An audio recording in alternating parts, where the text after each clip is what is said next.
Public Works meeting. Can I get a roll call? Chairman Waggy, Here. Alderwoman Tice. Here. Alderman Gould, Here. Alderman Shelton. Here. All members present. Great. Any amendments or changes to the agenda? Seeing none, I'll see that good by acclamation. All right, citizen comments? Yeah. Anybody from the audience would like to address the board? Yeah, please come on up and, if you can, state your name and address and let us know what's going on. Good evening. I'm Sophie Beckman, and I live at 87, 33 Covington Court. I've lived there for 15 years, and 10 years prior to that, or for the 10 years prior to that, I lived in Brentwood Forest. So I've been a resident of Brentwood for 25 years, and I think I know your mother. So, and just for full disclosure, my brother-in-law is Pat Kelly, former mayor. I emailed Jeff Gould a couple weeks ago to request that we look into adding some signage for cyclists, bicyclists on Litzinger Road, because I ride that stretch a couple times a week, and it's harrowing sometimes. And I have been hit by a car on my bike before in Maplewood, technically. Somebody ran a red light, just T-boned me. So I don't like it when cars get super close to me or pass in the same lane with me. It just gives me the jitters. And it's a beautiful road to ride all the way out to Litzinger and to Lindbergh and back. So I really enjoy the ride, and I feel like once I get past McKnight going westbound, it's usually much better. People are much more accommodating of bicycles, but that stretch between High School Drive and McKnight is probably at least 1 in 3 times when I'm riding that, I have at least one person either scream at me or come too close. Last night, I was riding my bike last night, and I had a gentleman in a car honking, just laying on his horn behind me and telling me to get off the road. So I noticed when I was driving down Marshall Avenue that there are signs on Marshall Avenue in Webster Groves that show a picture of a bicycle and then say, may use full lane. And I thought, wow, genius. So I took a picture of that and sent it to Jeff because I thought that would be just so nice because it's clearly stated. I think people they're not aware of what the rules are with bicycles. I've had an incident where I called the police and they came and ran the plates and the plates were invalid, so the guy got away. But they said, you're not supposed to be riding on the sidewalk in Brentwood. It's illegal to ride on the sidewalk, so I need to be riding in the street. But there's only one lane, and right there along McGrath School, there's a curb. So there's nowhere to hide if a car decides to buzz you, and it's very scary. So I'd just like to look into that, and that's why I'm here. Great, thanks, Sophie, and I know we have that on the agenda tonight as well, so if you want to stick around, you can hear what we're going to talk about too. Thank you so much. Anybody else? Anybody online? Hand raised. Okay, we'll move into reports of the chair and the alderman. The only thing I have is just thanks to Eric and his team. I know they're working hard to get Brentwood Sports Complex to functional status. I've been level setting with all the residents that, it's looking good, but it's not going to be in the best condition, but just making sure everybody's aware. But there is still excitement for Madden Fest / Brentwood Days coming up, so hopefully we'll see everybody there. Thank you. Alderwoman Tice? No report. Alderman Gould? Yes, I have one item that I'd like to discuss. I did get a request for a potential of a handicap parking to be placed at 2516 Melvin Avenue. This is a request from a Brentwood resident who would like to have a handicap parking sign there in front of their home. They are at one of the VA hospitals quite frequently and in a wheelchair and just need to be able to have quick access to that without having to go too far down the street. So I know that's something we've considered in the past, and I think in this situation, I'd like to make a motion to do that. I'll second that. Great. So do we need to I guess the motion is to To, update the, update the code, Right. to Table recommend to 3A. take it to the full board, to update the code to place a handicap parking sign at Right. 2516 Melvin. okay. And that's what I second. Yeah. Any comments, discussion? Seems like a great thing to do. So all those in favor, say aye. Aye. Anyone opposed? Great. Is that all we need to do on that? All right. No other All right. report. Thank Alderman you. Sheldon? I do not have a report, thank you. Okay, great. We'll move into item 6, Department and Commissioner reports. Got Public Works first.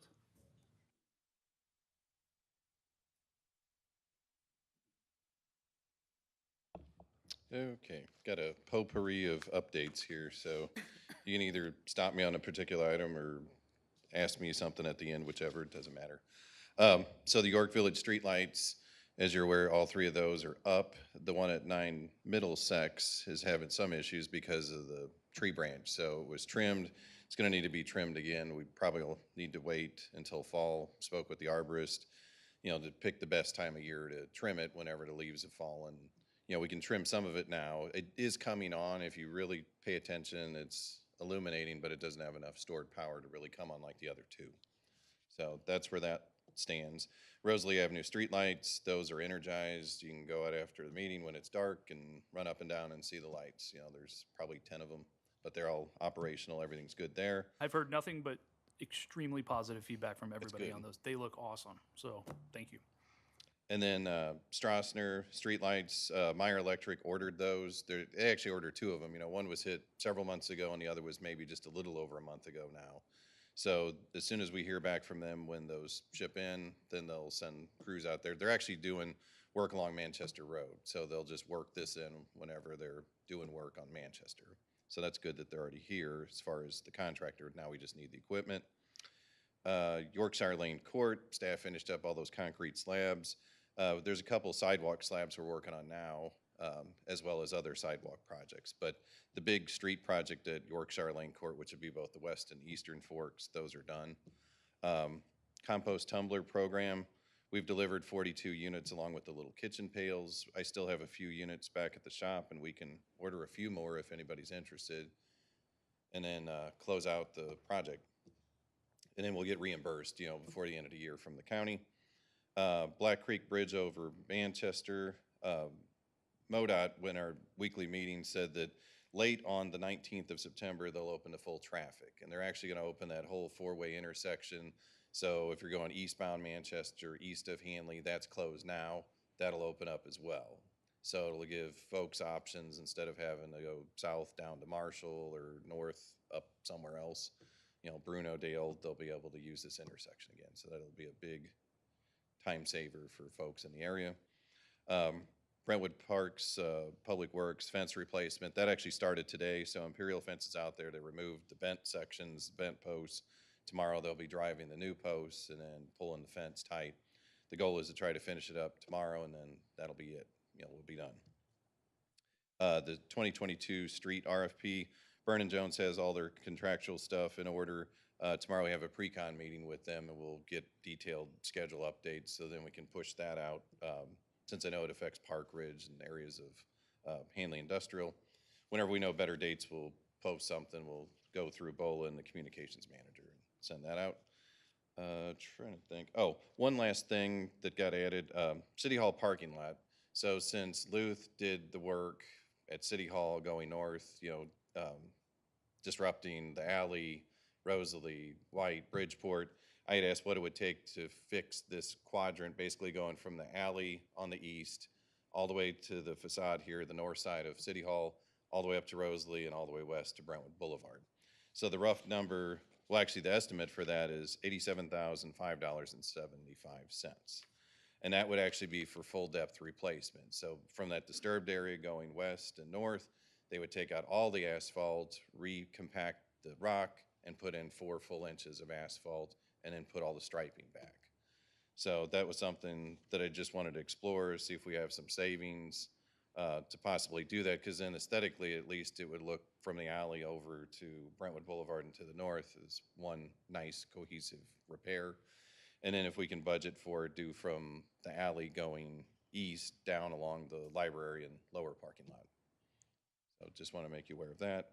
And I think that's it. Got any questions? Are we going to proceed with the City Hall parking lot proposal? Do you need a motion from us, or? If, yeah. We would need a motion, so I also want to bring up, as I listen to Dan talk, that even though it's not in the budget and there's savings to do it, there are other projects that you all might think are equally as important, because we've heard about McKnight Road. That's what I was about to say. Yes. And I think that cost was like 100,000. And I put that in the 23 capital. 23 Yeah. capital budget, and you've noticed that since there's been a water main break, yes. The other side's worse. Right. So, yes, we would need a motion if there's agreement to go forward with that project. Yeah, Nancy? So I guess, well, McKnight Road comes to mind, but it sounds like if you're putting that in the budget for next year, that's great. I did. But then we also have other things that have been on the list for a while, and I guess I'm just curious where the City Hall parking lot fits in your mind with some of the other things that have been sitting and not being done. And if we can find $87,000 to do the City Hall parking lot, is that better spent for some other street project that hasn't been done? Yeah, I did look at street projects. We didn't have anything that was that low because we did those bid alternates, so nothing really fits the bill for the 87,000. The 87 could be spent on other projects, as you mentioned. There's a few stormwater projects that are at that number or less. So it just depends, what we want to spend it on. Is it more stormwater? Is it fixing the parking lot? Parking lot is pretty far gone in some areas, but, we can keep patching it until there's nothing left. Once it's done, though, if it is full depth asphalt, typically you get 15, 20 years of useful life out of it. So if it were done today, then you wouldn't have to address it for quite a number of years. I did ask Dan, because he said it was in the 2021 budget. It was, and we kicked it down the line because there were things that took precedent. It's like, well, can you still function at City Right. Hall without It was in the it? 5-year CIP. Yeah. And There was the trash truck and other stuff that Yeah. took precedent. But the opportunity here is because OBAX is here Correct. already working in the parking lot. Yes. It seems like that's, do we get any issues with that we haven't gone out for bid, competitive bids, or any, is there a? MSD went out for competitive bids, and that's how they selected Luth, and Right, as so they've Luth's- done it already for Right. us. Even adding additional Back on their scope on? contract, yeah. Oh, Right. okay. Oh, Yeah, they were the low bid, and they provide MBE coverage for they have diversity goals. We don't, but they do, and, yeah, Jack. There's no problem if we did this half and then like the library half, if we didn't get to that for a couple years. correct. stagger 'em That's that the way I had it budgeted. Originally, I had the whole thing. Then when we met as a group, it was like $140,000. That was too much. So we decided that the alley would be the dividing line. We'd do western and eastern halves, essentially, over straddle two different budget cycles. Right. So now we'd be doing that lower part. It's not in my 23. I could put it in a 24. You'd like to keep them close to each other. Right, that's what I was thinking. If we didn't get to it till 25, is that going to create an issue? But That lot actually is in better shape, both aesthetics and structurally. There's a few bad areas we can saw cut out, like down on the lower one, but this one's got, I think because of the post office traffic, they circulate around the building, they come out our exit, it's heavier loads. Typically, the post office would never come through the library area. It's just a thought while they're here, and mobilized, what would it take? Yeah, Jeff. And while they're here and mobilized, do you have a sense for the cost savings that it would be while they're here? Or is there a cost savings to the fact that we'd be tackling on, think or just the fact? It's hard to say because, prices have escalated. I did look at my notes, and when I calculated it using historical values, I was just gonna do a mill and overlay. It was like a little over 81,000 back in the 21 budget. And then pretty much everything in 2022 is, a guessing game. I know he said that the cost per ton is like $68 a ton for asphalt, which has increased significantly from what it was in the past. Yeah, but they will be it doing makes those other sense. streets. It does make sense if there are some things that, hey, we won't charge you for mobilization because we're already Right. here. And it'll just be the labor and material cost, then that sort of makes a lot Yeah, they of sense. But still had a mobilization, but they only charged you the one mobilization, not a demobilization. So it's $1,218.75 is in their quote. So it's pretty small in the grand scheme of things. You know, where the majority of the cost is in the square area of milling and overlaying. So they'll remove 5 inches, then put 1 inch of stone that's compacted, and then 4-inch thickness of asphalt. That should be nice if we were able to do it. So Jack mentioned that it's not the entire parking lot. I don't Correct. see, how did you know that? I don't see it in there. He said it cuts at the alley. Just at the Right, alley, they're so- replacing all the alley. The alley's basically destroyed because they put 2 pipes down the alley. Right. So they're obligated to do the alley. They're obligated to do cutting from the alley to this corner of the building. You know, there's like an inlet there. There's a box culvert that's underneath the parking lot. So they tied in there. So it's basically from that disturbed piece going all the way west and then all the way north. Okay, So essentially, you're completing that polygon on that corner. But from the alley going down to the east and down to Eulalie, it would not include that. okay. That's still, I looked at that, that was probably another 70,000 when I estimated it back then, which probably will eventually come down to that. Yeah, and I know the library wanted to make some changes with where their box drop-off thing is and Right. things like that, so. And that It- gives us more this wouldn't time have to an vet impact, that out. right. It wouldn't touch that at all. And I know that they've talked about other parking, but then they've also talked about building a library somewhere else. Right.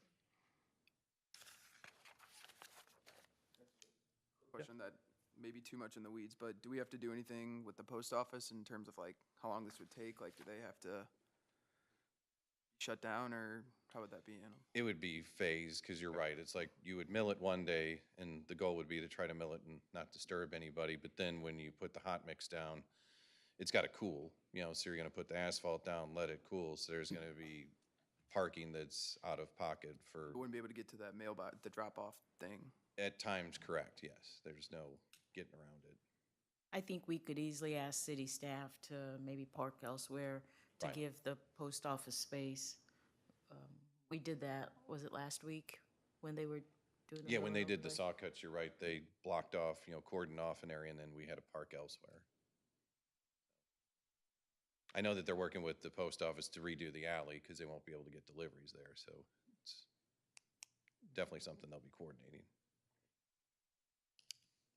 Well, it seems to make sense that we do this now because they're already there. They're already doing part of it and to go ahead and do it. So I'll make a motion that we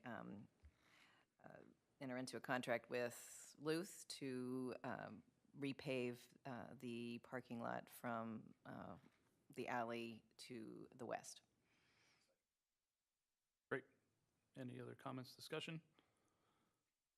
Yeah, I also think it's great. I mean, this is a creative way, I think, to deal with some of the inflation we're seeing on all these other things, so, yeah, good thinking to do this. Okay. I guess all those in favor, say aye. Aye. Anyone opposed? Great. Thanks, Dan. Yeah, I just have one question, Dan, on your report. For those, you said that you're still on the composting tumbler program for those that may still want it. What is the process for them to? There's, I don't know if the link is still up. Okay, Eric Shaken said yes. So there's still a link that Parks actually manages for us, and then they send me a list of the addressees that are addresses. So if they go to the Parks and Recreation website, there's a link? Is it? I believe so. I've Yes. never actually gone on there. Yeah. it's an event, and I think it's $25, 30, I think. $30, yep. and then you have to watch a video. Right. And then once I get their folks, you know, Cheryl will send me a notice saying, hey, these are the folks that you need to send it to. Then we put them together in the shop, put the stickers on them, and then deliver them to your doorstep. That's pretty much it. I know there's like 7 of them in stock right now. So I'm just trying to do a little fireside sale and get the last of them out. So they're $25 now, is that what you're saying? Not yet. Soon. That's it. Great. Any other questions for Dan? Great. Thanks, Dan. All right, we'll move into Parks and Rec.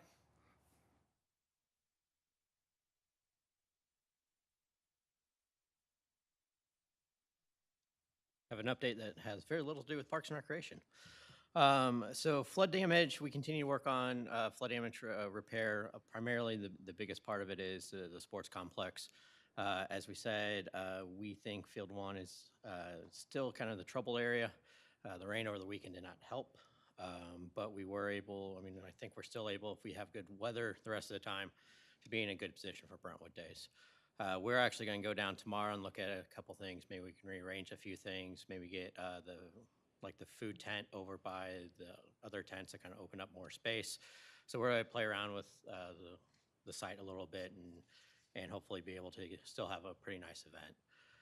There won't be a whole lot of grass on Field 1. We're going to try and mitigate that with some straw blankets to try to make sure that people aren't walking on dirt or keep dust down and things like that. So it won't be the prettiest of Brentwood days, but we will have a Brentwood days, knock on wood. A little worried about the weather this weekend, but after that, it looks pretty nice. So that's where we are. That's that one.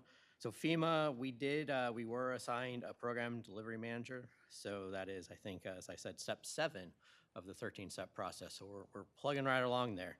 So we had the exploratory call, and so we kind of talked about a few things. So we will actually have the recovery scope meeting next Thursday, and we'll talk about a little bit more about the damages, to kind of look at them a little bit more. They get documentation that they need. We actually start working on our project list, and that's the categories that they designate for reimbursement. And so once we get those project lists done and approved, that's when we'll start getting reimbursed for those projects. So they also want some on-site inspections, so we'll be able to do that. We have all the before and after pictures, so we'll have a lot of that stuff ready to go. And kind of the most important part of that is that starts the 60-day clock to identify any of all last any damages from the flooding. So we actually found a couple more breaches in the creek bank on the side behind Brentwood Sports Complex. They're not full breaches, but they've dug out a little bit into that creek bank. So again, that's something we want to bring to their attention because we want to help get that figured out quickly. Another thing that Dan and I have been talking about, and again, we're not sure where this will go because, it's not city property, but if we talk about, part of the thing they talk about is hazard mitigation, so future flooding. And so we're looking to see if some of the conversation you guys will have a little bit later about the Black Creek work, can they help out with any of that? We don't know the answer to that yet, but we're at least going to ask. And so we're going to look at that mitigation part. So that is kind of where we're at with there. And then the insurance update is we did receive the maximum amount of flood damage, maximum amount that we could receive per our flood damage policy, which was $500,000.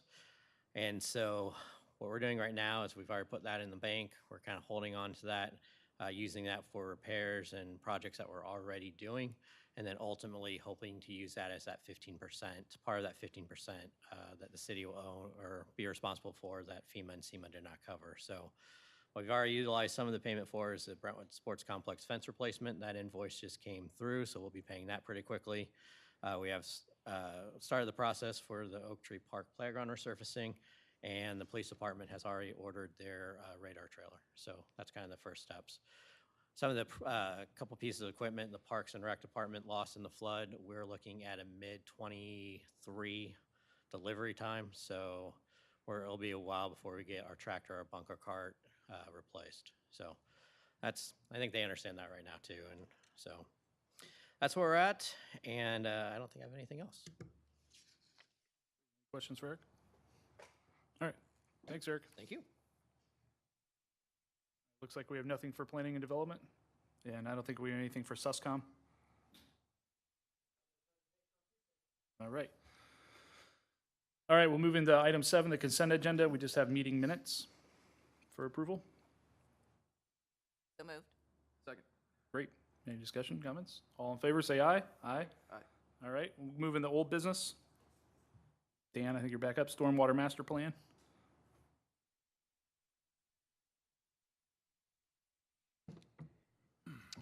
Yeah, tried to summarize this from our last meeting. If you recall, Gonzalez had put together a draft of bid package number 1, And within those 6 projects, 2 of those happen to be combination where it's both private and public.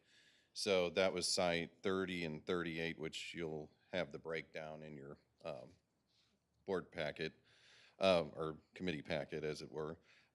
So what they did was look at each one of those and then make some assumptions about where the problem's coming from, and then with respect to where the property lines are. So on site 30, that's at 8624 Eulalie. They're looking at the grading improvements being $20,220. That's a rough construction cost with a cost share of 50/50. At site 38, that's 9429 Sonora. That one is mostly all on the Brentwood side of the property line. So it's 85% Brentwood, 15% private owner. And then that cost share would be $4,071 for the private, and then $23,069 for Brentwood. So when I spoke with Gonzalez, there's a few options. You can do those projects as part of, this particular design package and do the combination ones. That design fee was $35,835 from the last meeting. If we still table those, the design fee, of course, would come down from the $35,835. Or we can pick another project close in rank and close in value and bundle it. So you would do 5 projects, or you could just do 4. There's several options out there. And, I know we were going to explore whether the private property owners even wanted to participate. Yeah, go ahead, Nancy. Were you able to talk with the owner of 9429 Sonora? No, I left a message today, but I didn't hear back. So, So I think that we they're will. inclined to do it, but they had some questions about it. So I know we need to would be good to move forward, but I mean, I think I've talked to them, and I wouldn't want to cut them out since we've already approached them about potentially doing Right. it, unless we know they wouldn't want to do it. Yeah, because that one included like some 12-inch pipe and an inlet and redoing their part of their driveway, not the whole driveway, just the part that sloped towards the sidewalk, and redoing the sidewalk and the apron. Because there seems to be pooling water there, and a lot of it has to do with cross slopes not being quite right, and their driveway sits up higher, so whatever runs off of it then pools near McKnight. And you have to walk through there, so it is a Right. dangerous section for walking. You can't walk out into McKnight Right, because there's no too much sidewalk on that traffic. west side either, so Right. you're right. Yeah. Yeah, and I talked to the Site 30 people, and, they had some concerns that what that notional first look was really going to fix the problem or not. And then also they think it's more houses than just theirs, which I think that was 3 or 4 potential locations. So they were of the opinion that, they're not committed if we do the engineering analysis, but, hopefully that would get a solution so they would know what it is, just in case. So they thought it would be good to go forward with. But again, and mostly I'm clarifying, right? We're not committing anybody to anything other than we're going to do this analysis and really understand what the solution is, then we'll go from there. Right, you could do the full-blown design if you wanted to for all 6 of them, but you could always table or shelve, 2 of them, 3 of them, whatever you want to do. You don't have to go out for bids for construction with all 6. Yeah, and I think that's what we would have to do once we get those full analysis packages in and go back. Yeah, construction's where most of the money is, design's much smaller. If you figure you're doing 6 jobs for not quite 36,000, it's, straight line, it'd be 6,000 apiece. All right, so it sounds like we want to include those in bid package 1 and go out for design, right? Yeah, we already have a task order from Gonzalez, so we can bring that, I believe, to the board and do a resolution to add that task order. Do you need anything from us? I think it was 2, but we were going to go back and, Yeah, I think it was with, yeah, because that's what we're doing with the other task order for the municipal code. okay. All right, thanks, Dan. Yep. All right, we'll move in the new business, item A, bicycle signage on Litzinger. Okay, that one came across from Alderman Gould, and we took a look at it.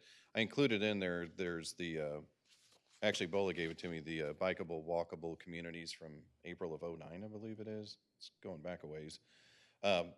I took a snip and put that in here, so basically it's showing you, it was considered in the past as an accommodation between Brentwood Boulevard all the way to McKnight to add some sort of signage, and in particular, they were looking at a different sign, but it's essentially the same thing. It's MUTCD compliant sign W11-1, which is a diamond shape, bright yellow.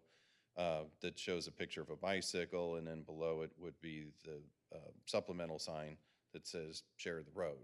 So, basically saying that the bicyclist has as many rights, similar to the other sign, may use full lane. That one's also MUTCD compliant, but it's less of a warning, it's more informational. But we looked at it, that total run there, signs cost anywhere from $50 to $75, depends on, the quality that you get. If you want high visibility with the reflectorization, which I would always go for.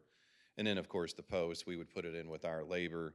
It depends. If you're running from, as was discussed earlier in the meeting during citizen comments, from high school to McKnight, it's a little over 2,650 feet. So typically you want to put these every 250 feet or less, and that looked like it'd be like 11 signs in total just on that north side. The south side we have less control over because as you go west of Bremerton, then it transitions to Rock Hill. Doesn't mean that they won't support it. It's just the easier, lower hanging fruit is doing the north side because it's 100% in our control. Yeah, Nancy. Wait, so first of all, I'm a biker, and I'm super impressed because I won't bike on streets because I'm too scared to get hit. So and this stretch of road, people drive too fast. We have neighbors whose dogs have been killed on Litzinger. There is the family who has since moved, but they lived at the corner of Parkridge and Litzinger, and their child ball went in the street, ran to the street. The child stopped, a car screeched. Could have been horrible. I think anything we can do along this stretch to, this will protect bikers, but anything we can do just to make notice that it is used by more than just cars is a great thing. So I'm in full support of this. Yeah, Jeff. Yeah, of course, I agree wholeheartedly, and I think that, this hopefully could start the first step into maybe looking at other streets to do this around Brentwood, which I know that was kind of the plan that you're referring to in 2009. Yes. When we had spoke, you said that there may be some, and there has been in the past, where we've installed signs in partnership or with approval of like Rock Hill on those shared roads. Is that something that you looked into? Have you contacted them, or Not yet. I did you wanted to want see- to wait to yeah. see what Wanted to see we what had the to say? temperature was with this. If you want us to do it to the north side, it would make perfect sense to do it on the south side. We can reach out to their public works. Similarly, like we did with McKnight Road, where we talked to Ladue, put in the push button, crosswalk with their permission, of course. And I don't know if they'd want us to put them in and we just take care of the cost, or if they want to put their own in, supply their own, keep the cost separate. Minimally, there might be 6 or 8 signs on their side. Right. And even if we wanted to put some on the south side from Bremerton to Brentwood, That we have control over. we have control over that, and is that factored in the number of signs that you have? I know my sign budget will allow, because I looked at just the north side again, and there was like a little over 4,000 feet, which would take 16 signs on the north side. I would assume it's about the same length, so it'd be, say, 16 on the south side, so a total of 32. Add a little over $100 per sign. Yeah, that's Rough numbers, 3,200, probably 3,200 to 4,000. keep make it a little bit safer, hopefully for bikers. And we'd have to look at utilities too, because I know that on the north side, it's kind of tight because you've got the sidewalk, a little bit of tree lawn with the street lights, and then the curb, and like was mentioned before, there's really no shoulder. It's like lane, and then another lane, and then a curb.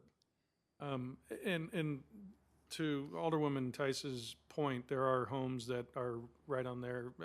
Would there be any interest in also having some signs that maybe taking one of the placements and having it be, children at play or watch for children, something like that, so that it makes it a more comprehensive, hey, this is not the raceway, this Right. people live here and use this. It's something that we could consider as far as a sign, maybe every other sign, from a certain point that gets really heavy residential area. Is that something we could also consider? We can look into it, and like I said, it's like we'll have to look and see what utilities are there. I can do the one call ticket. It really doesn't cost much of anything to do that. And then just have them mark the utilities through that corridor if we want to just do the north side from high school to McKnight, see what's there, and then see if we can actually physically put it in there. If not, we might have to notch the sidewalk a little bit, you know, if you have to slide over. I know there's our power feed to the lights there, so I don't want to get into those, but I don't know that there's gas or water or sewer. There might be a lateral that runs perpendicular, but, you know, we'll just have to explore that. Yeah, missed that. And so your recommendation would be the brighter yellow diamond shape Right. with the share the road rather Put than one a- in, I know you're in that area, so like say Cecilia near Litzinger, there's a big diamond and it shows that one shows a particular picture of a bicyclist and a person walking, or it's just a bicycle symbol and a person walking, you know, because of that pathway. Yeah, You know, we wanted people to be aware, hey, you know, there's people in this area. So- okay. And we could do something similar there too, since you've got a mix of use. It's not just bicyclists and motorists, there's also pedestrians, as was mentioned. And there are a lot of children who walk to school and leave school Right. from there. So there are a lot of pedestrians that go along Litzinger. Yeah, so I'm completely in favor of this as well. I was very pleasantly surprised, I guess, that we had this 2009 plan to implement a walkable, bikeable, you know, I mean, this is very specific. And looking at Litzinger, and I haven't comprehended it because it's 170 pages long completely yet, but I mean, I think what the recommendation was for this section was accommodation, which is those signs you're saying, which is Yes. the diamond. Yeah, and that's share why the I road. took that snip to give you the Cliff Notes version. It's like, well, it shows that that was recommended, you know, some number of years ago. Because there's not ample room, like you couldn't do like the Sharrows, like a dedicated bike lane, like Yeah. we've seen in other communities. The lanes just won't support it. It's measured, I think it was like 24 or 26 feet from curb to curb. So it's difficult to build both a bike lane, a car lane, and then another car lane, and then a bike lane, or you would only have one bike lane, and then how do two bicyclists pass one another if they're crammed in the same lane? You know, there should be lanes going, the flow of traffic on both sides, and we'd have to widen the road, you know, move the curbs, and when you get by McGrath, it's even more challenging because you got to drop off on one side and drop off on the other. So, But I mean, if everybody's looking on page 75 is the recommended treatments for Brentwood. Yeah, of the 2009. I mean, so, you know, it sounds like if we put these signs up, we're consistent with this 2009 plan. Correct. And then my next question for this board's gonna Where be, else?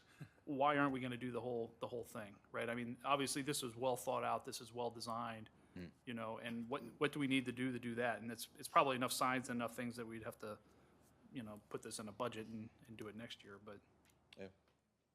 maybe that's the BOLA. I mean, so you can see there's accommodation, which is those signs, and then the bike route, which is the striping, and then I believe, if I'm understanding that correctly.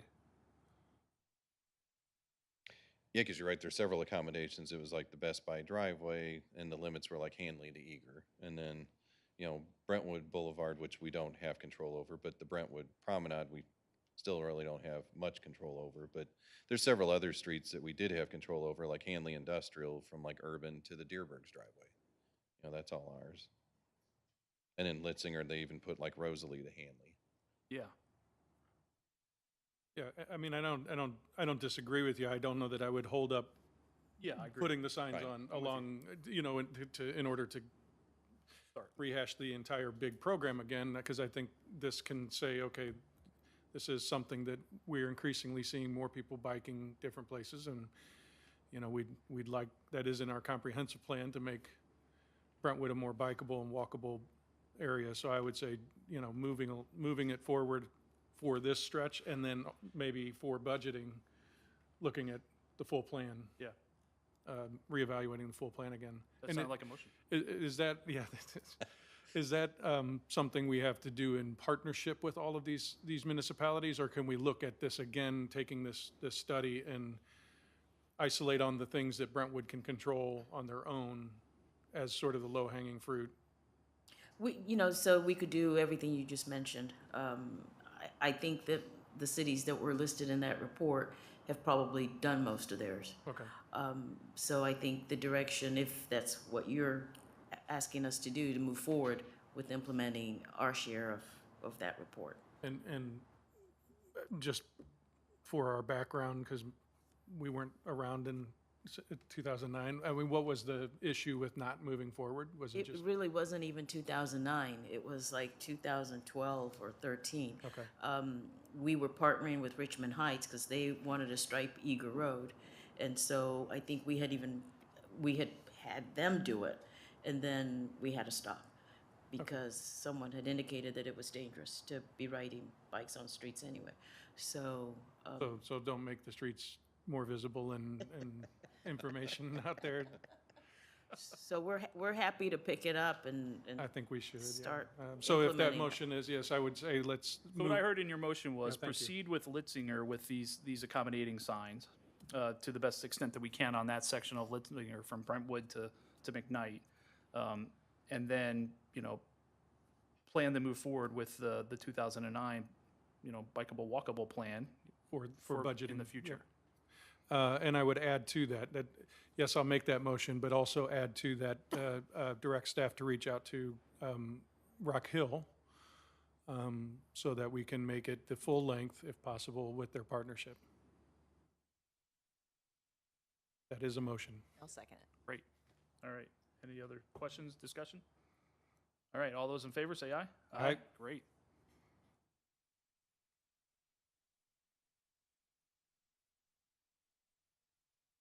All right. Leewin Trail restoration.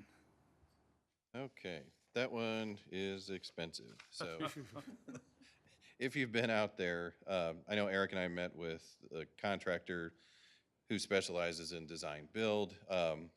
This particular estimate that they gave us includes fixing the decorative fence on the north side, also on that north side of Litzinger Road, on that western wing wall, north side, west end, there's scour. So when the storms came through there, it eroded the dirt that was behind that hunk of concrete, the wing wall.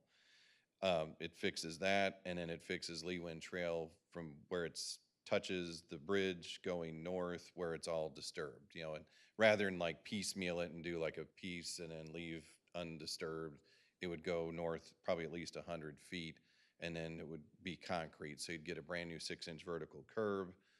You would get new concrete trail.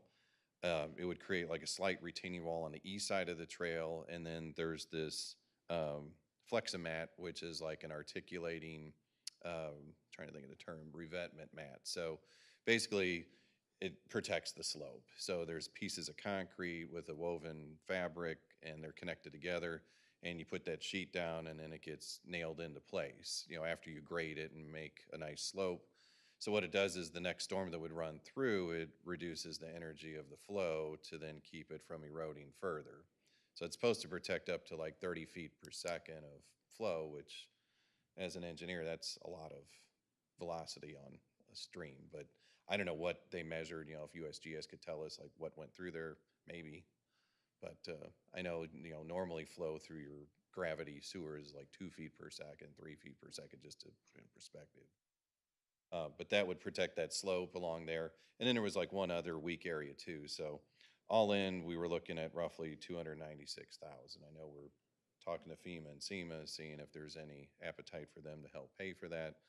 Plus, I'm working with another contractor or a couple other contractors to try to get similar costs for a similar scope, see if it would come down. But this at least gives you a gauge as to where we are now.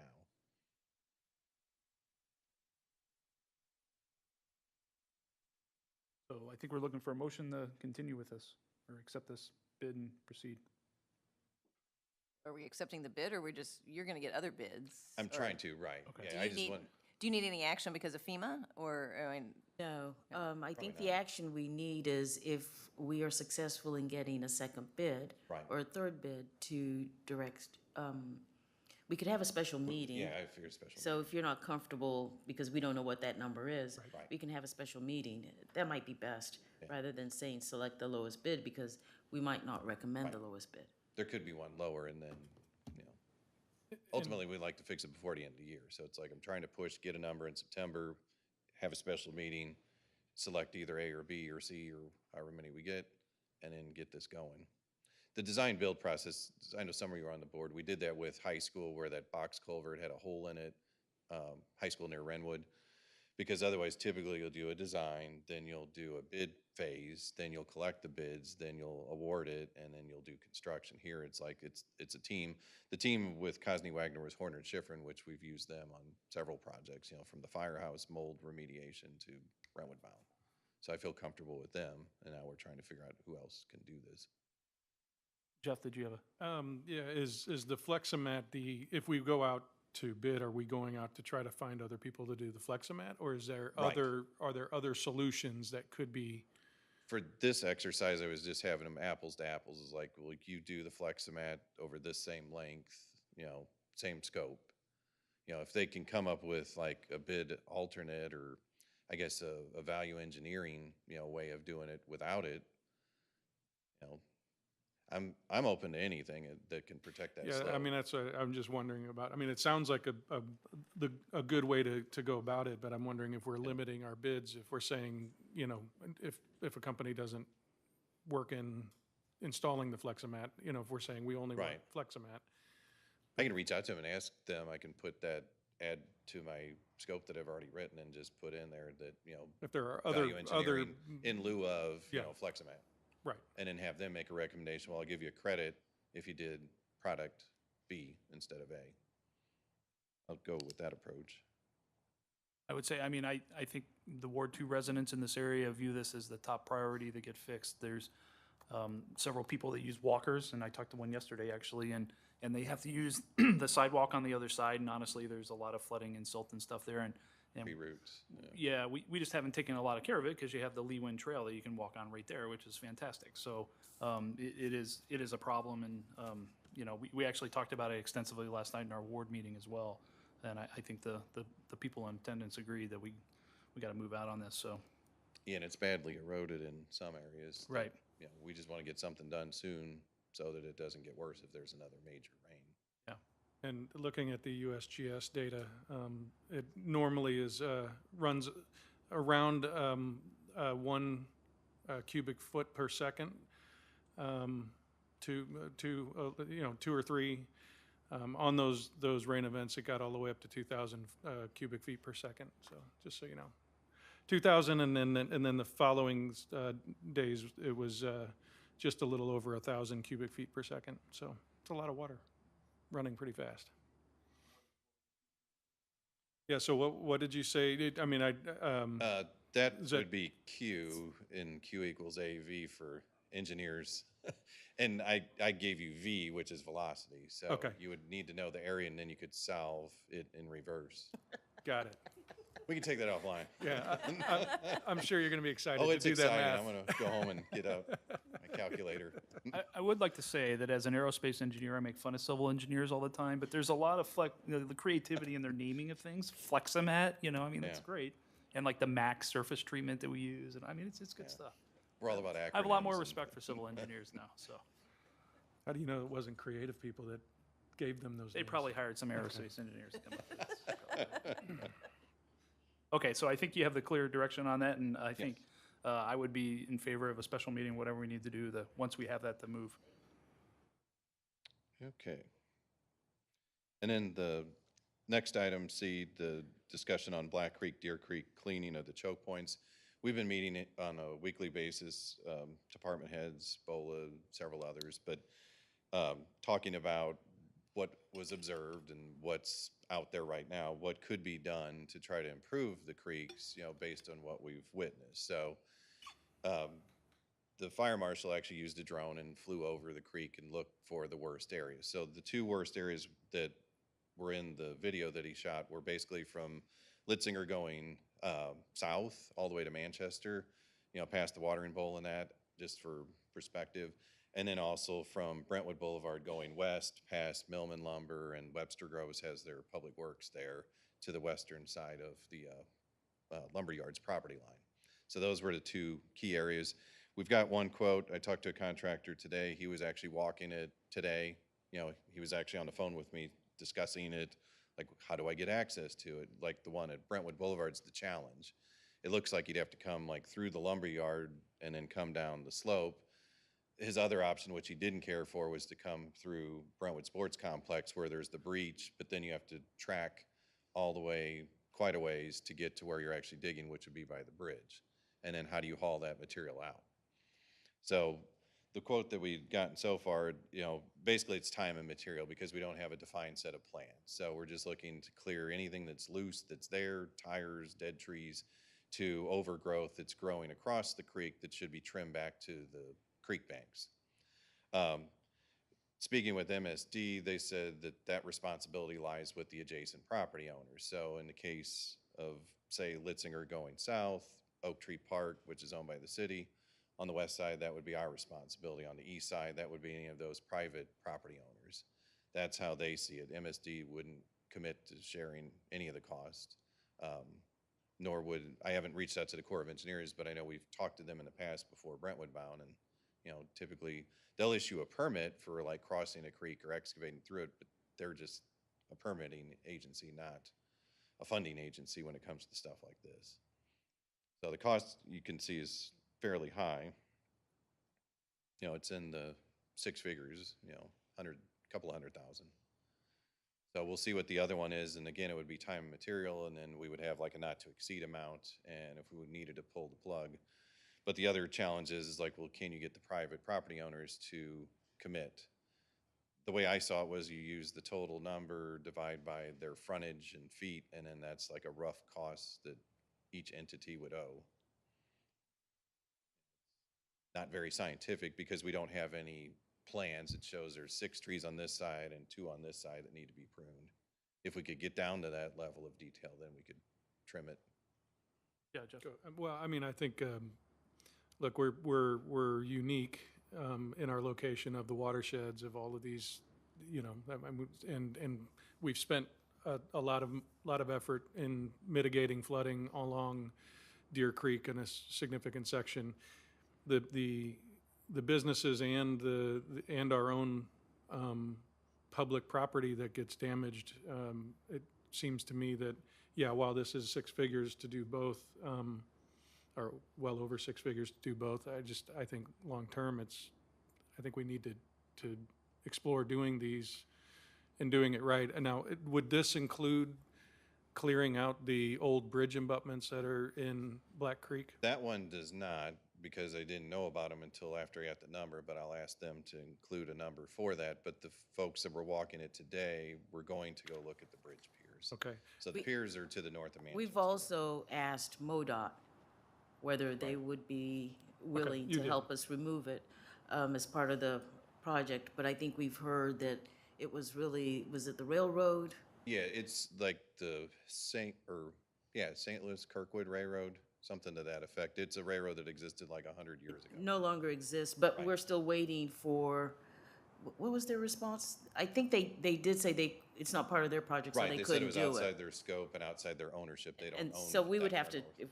take it on, the city would, if we wanted to remove it, because that other entity doesn't exist anymore. Right, correct.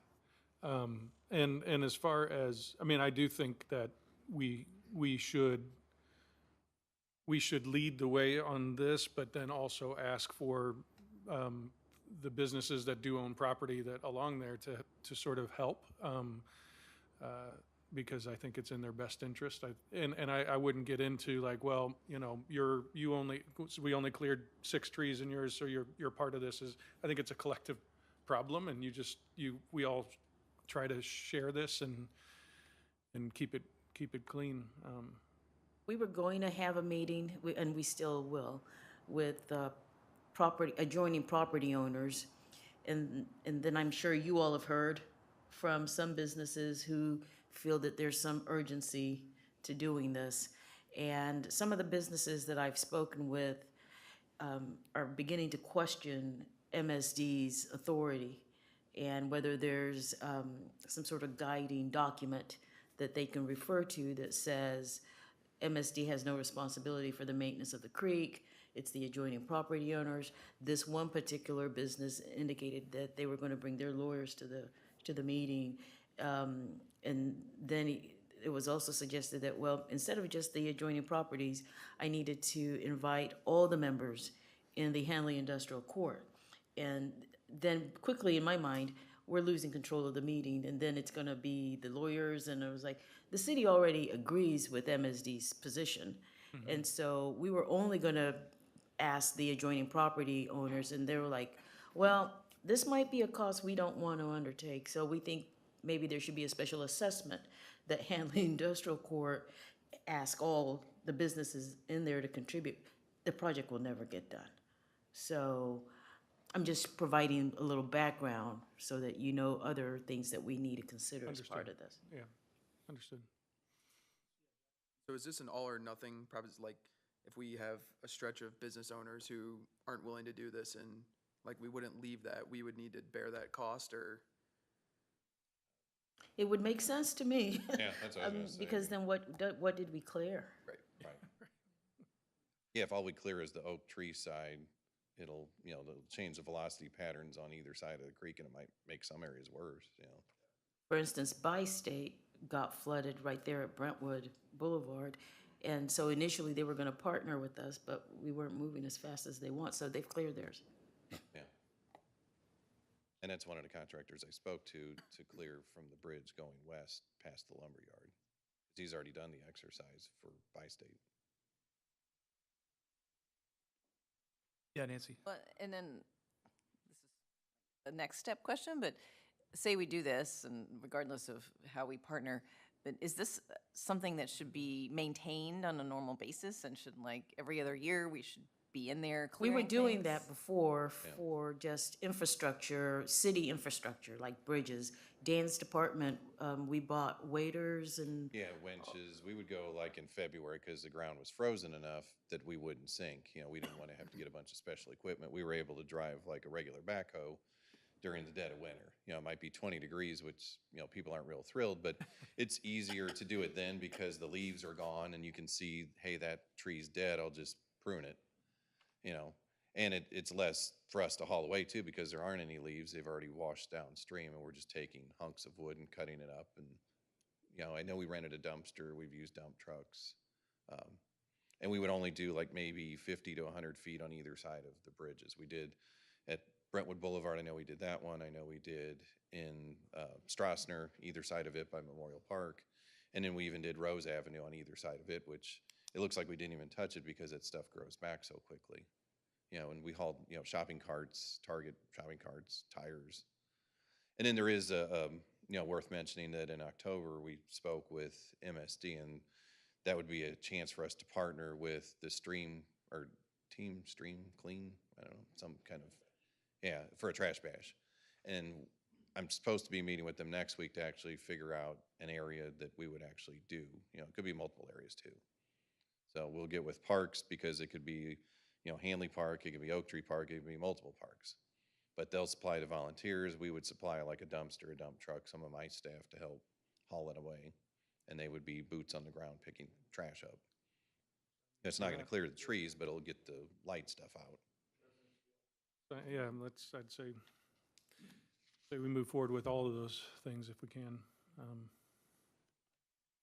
So I understand all the conversations that need to happen on the partnering. I mean, in my mind, we plow private streets because it's a safety thing. We do, we repaved Brentwood Swim Club even though it was dubious ownership because it was a safety thing. We for sure own at least half of this, no matter what. Correct. To me, it just seems like, why doesn't Brentwood just do this? I mean, this seems like what a city is supposed to do, for safety, and it is a safety thing, right? I mean, they had to rescue 50 dogs, and I understand the sense of urgency. We had 4 major flood events right there in a row, and I'm sure if I was a business owner, I would be quite concerned. And I know that maybe this doesn't fix anything, but it certainly can't make things worse, right? And it would be good to get the old bridge stuff out of there. I mean, why can't Brentwood just do this? I don't disagree, and we've spent, we're spending how many millions on Right. flood mitigation. This will actually help with the water coming in and through that area also. Just because if it's allowed to sort of move through without getting backed up and flooding in other areas, I just think it, like you said, it can't hurt it anymore. did you include this cost We didn't have it then. Is it too late to include in part of our reimbursement for FEMA? Yeah, that's a good idea.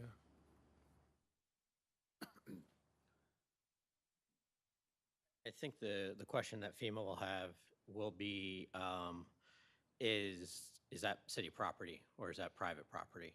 And if we go by the MSD, definition, it's only half is ours. In the initial meeting, like step 3, that 6-hour meeting, I did talk to the SEMA person and kind of broached that subject with him a little bit. And he's like, I don't know, that's a really good question. So I think it's something we can bring up. I think it's something we can actually talk about. And again, when we talk about, it might not be a reimbursement idea, but might be the part of the mitigation, because FEMA and SEMA want to help mitigate future stuff. So I think that's our path forward. Say, hey, this is a way to mitigate future damages for not only public property, but also private property. So that's the route we're going to try to go. All right, so just to bring it back, so we're waiting for another bid on this, and it would would be time and material, obviously, based on everything we've talked about, because we don't have defined Yeah, and they have plans. a couple other lines like mobilization, like in here, to cut in a ramp so that they can drive equipment down. Because it's too expensive, they said, to rent like a crane and try to like reach out over and pull it.